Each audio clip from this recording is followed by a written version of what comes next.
خبر شامل کرتے ہیں شکارپور سے۔ ضلع انتظامیہ کی جانب سے کرپشن خلاف ریلی۔ تفصیلات کے مطابق گزشتہ روز ضلع انتظامیہ کی جانب سے کرپشن خلاف عوام کو آگاہی دینے کے لیے جہاز چوک سے پریس کلب تک ریلی نکالی گئی۔ ریلی کی قیادت مختار کار نے کی۔ ریلی میں مختلف سرکاری محکموں کے ملازمین اور بڑی تعداد میں طلباء شریک تھے، جنہوں نے کرپشن خلاف سخت نعرے بازی کی۔ اس موقع پر اسکول بچوں اور آفیسرز نے خطاب میں کہا کہ کرپشن خلاف ہمارے یہاں جو کیس درج تھے وہ حل کیے گئے۔ کرپشن معاشرے کے لیے ناسور ہے۔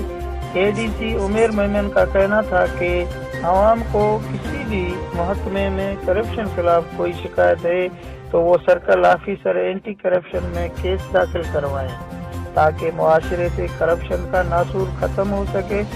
ریلی میں population, municipal corporation, revenue, deputy commissioner, سرسو اسکول کے بچوں نے بڑی تعداد